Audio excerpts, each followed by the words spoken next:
सुप्रभात। मनुष्य की बुद्धि और विवेक। मनुष्य की बुद्धि और विवेक। कहा जाता है कि कोटि कोटि मुनि यतन कराई, अंत राम कहीं आवत नाई। मनुष्य संसार में सर्वश्रेष्ठ प्राणी है। श्रेष्ठ इस कारण से कि मनुष्य को ईश्वर ने बुद्धि और विवेक दिया, जिससे वह हर बात को सोच समझ कर करता है कि हमें क्या करना है, क्या नहीं करना है। हर बात की जांच परख कर सकता है और इस प्रकार वह अपने जीवन को अधिक से अधिक उन्नत और श्रेष्ठ बना सकता है, जिससे कि वह संसार में रहकर अपनी और तमाम अन्य प्राणियों की उन्नति कर सकता है। वह अपने को जैसा चाहे बना सकता है। सभी प्राणियों की बुद्धि और विवेक एक से नहीं होती और इसी कारण कोई बड़ा है, कोई छोटा है, वो स्वयं नहीं जान पाता है, बल्कि अन्य लोग अपनी धारणा और विवेक से हर आदमी को जांचता है और परखता है। तो यह जांच और परख करने का काम हर आदमी के बस की बात भी नहीं है। हर एक आदमी की स्थिति और रहन सहन एक सा नहीं होता। अपने अपने धर्म और कर्म के अनुसार अपना काम धाम करता है और इसमें वह दूसरों को देखकर अपना भी सब काम निश्चित करता है। जो महान पुरुष हैं उन्हीं की नकल, उन्हीं का आचरण और व्यवहार देखकर अपना सब काम काज निश्चित करते हैं और उसी प्रकार आचरण करते हैं। समाज की गतिविधियां इसी प्रकार चलती हैं और उसमें समय के अनुसार परिवर्तन होता रहता है। जहाँ जैसी आवश्यकता होती है उसी प्रकार सब काम काज होने लगते हैं। समाज का निर्माण इसी प्रकार होता है और सब लोग एक दूसरे की सहायता करते और काम चलाते हैं। दुनिया में लाखों लोग अपने अपने ढंग से और दूसरों की सहायता और अनुकरण करके काम करते हैं। इसी से जब बहुत से लोग एक साथ काम काज करते हैं, उससे समाज का निर्माण हो जाता है। वहाँ पर फिर नियम कायदे बनाकर सारे लोग तदनुसार आचरण करते हैं।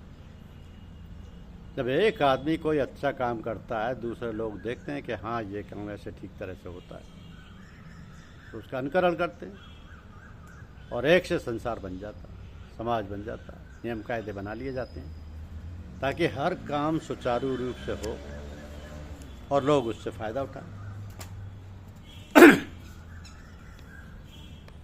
अक्सर लोग प्रश्न करते हैं कि क्या प्रारब्ध भोग हटाया जा सकता है। प्रारब्ध भोग हटाया तो जा सकता है, परंतु हटाना नहीं चाहिए। वस्तुतः वह भोग हटता नहीं है, केवल भोग कर ही प्रारब्ध करता है। योग बल से या अन्य किसी उपाय से उसे सरकाया जा सकता है, ये सत्य है, परंतु ये उचित नहीं है, क्योंकि यह देह अनित्य है, इसलिए किसी न किसी समय छूट ही जाएगी। मृत्यु होगी ही। देह त्याग होते ही योग बल से भगाई हुई कर्म राशि यानी कि प्रारब्ध भोग जो शून्य में स्थित हो गई थी, और फिर आकर्षण के बल से आत्मा को देह ग्रहण करने के लिए बाध्य कर दी। ये सत्य है। ये सत्य है कि उस देह में फिर नूतन कर्म नहीं होगा। असल में जीव जब संसार में आते हैं तब स्वीकार पत्र देकर आते हैं कि जो जो भोग उनके प्राप्य हैं उन्हें अंगीकार करके आते हैं, इसलिए उन्हें अपने भोग ग्रहण करने ही पड़ते हैं। जो भगवान सद्गुरु के शरणागत हैं उनको भगवान उसी देह में सब भोग करा लेते हैं, उसके बाद अपने निकट ले जाते हैं, फिर लौटने नहीं देते, क्योंकि उनका कोई भोग शेष नहीं रहता। धैर्य के साथ प्रारब्ध भोग भोग लेना चाहिए, उसे रोकना नहीं चाहिए। रोकने पर भोग कटता नहीं, केवल और केवल शरणागत होने पर प्रारब्ध कट सकता है। उसे काटने का कोई दूसरा उपाय नहीं, इसलिए बेहतर यह कि अपना हक अदा कर दें। हम सब जिन्होंने परम पूज्य साहब जी का सानिध्य पाया, उनका जीवन भी कितना धन्य है।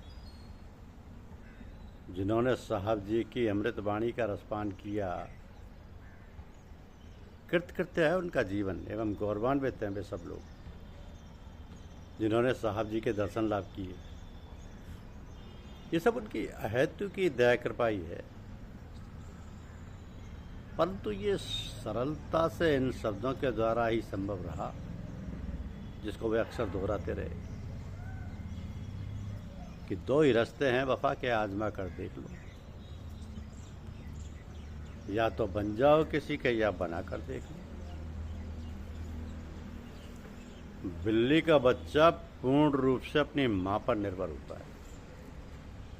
माँ चाहे गर्दन पकड़ कर ले जाए, चाहे पेट पकड़ कर ले जाए, बच्चा उफ नहीं करता, क्योंकि वह जानता है कि माँ की उसके प्रति हर क्रिया में भलाई है। बिल्ली के बच्चे की तरह पात्र शिष्य का मिलना बड़ा कठिन है। इसलिए पात्र की पात्रता की एक या अधिक बार परीक्षा भी ली जाती है, आज्ञापालक है या नहीं, समर्पण है या नहीं। जब वो अपनी परीक्षा में खरा उतर जाता है तो फिर बिल्ली की भांति गुरु हर समय शिष्य के साथ रहता है। हमारे परम पूज्य साहब जी के अनेक उदाहरण हैं, पहले भी रहे हैं और आज भी हैं। बस पूर्ण विश्वास एवं समर्पित भाव होना चाहिए। साहब जी ने दीन और दुखियों दुनिया में किसको कहाँ से कहाँ तक पहुँचाया, ये हमारा अपना अपना सभी भाइयों का अनुभव है। परम पूज्य का नाम सुनकर कितने भूले भटके संत आश्रम में साहब जी की शरण में आते थे और कुछ देर उनके सानिध्य में बैठकर ये कहते हुए नतमस्तक होकर उठकर चले जाते थे कि हमारा अटकाव दूर हो गया। तो परम पूज्य साहब जी के पास जो भी आया वो उनकी कृपाधार से वंचित ना रहा। 20-20 दिन कोमा में रहने वाले मरीज की सूचना जब साहब जी को दी जाती थी तो कुछ समय बाद ही वो चेतन अवस्था में आ जाता था। किस्से, कहानी, भजन, गजल सुनते सुनाते हुए महफिल में वो समय बन जाता था कि साधक सुदमुख हो बढ़ते थे और उनकी आध्यात्मिक आत्मधार से आध्यात्म की ऊंचाइयों को छू जाते थे।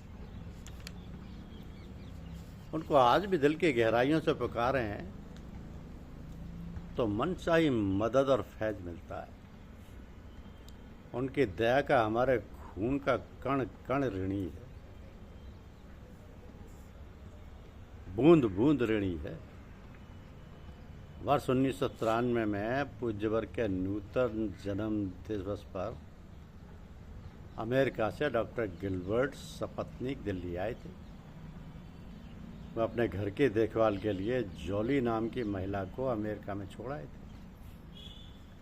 तो रात में जॉली ने देखा कि एक साया घर में बराबर इधर उधर घूमता है। डॉक्टर गिलबर्ट के अमेरिका लौटने तक ये सिलसिला चलता रहा। कुछ अंतराल के पश्चात परम पूज्य के अमेरिका पहुंचने पर जॉली ने बताया कि ये तो वही आदमी है जो डॉक्टर गिलबर्ट के घर में बराबर साय के रूप में देखभाल करते थे। इससे स्पष्ट है कि किस प्रकार अपने भक्त की पूज्यवर निगरानी करते रहे। उन्होंने अपना जीवन लोक कल्याण के लिए किस प्रकार गला दिया। हम सब जानते हैं कि उनकी अंतिम सांस तक भी लोक कल्याण की घटनाएं होती रही। उस नाचीज बंदे से अनेक बार कहते रहे कि एक गिलास पानी का भी ऋण चुकाता है, एक गिलास पानी का भी ऋण चुकाता है। आज हम अपनी खुदी को छोड़कर सिर्फ उनका ध्यान करके अपने मिशन को आगे बढ़ाएं, क्योंकि खुदी का पर्दा मिट जाए तो प्रियतम का दीदार हो जाए। खुदी ही पर्दा है दीदार के लिए, वरना कोई पर्दा नहीं यार के लिए। परम पूज्य का समाधि मंदिर के निर्माण कार्य का शुभारंभ 23 अक्टूबर 2012 से हुआ था। हम सभी परम पूज्य के आत्मिक संतान हैं। अभी 2025 चल रहा है। समाधि मंदिर में काम निरंतर होते रहते हैं। एक हिस्से का निर्माण पूरा हुआ, दूसरे का शुरू हुआ। इस नाते हमारा धर्म है कि बिना मांगे अपनी हैसियत से अधिक सहयोग देकर अपने दायित्व को निभाएं। किसी ने ठीक ही कहा है कि मोहब्बत करके लाजिम है कि अपना हक अदा कर दे, न जाने यार की मेहरे नज़र पल भर में क्या कर दे। धन्यवाद।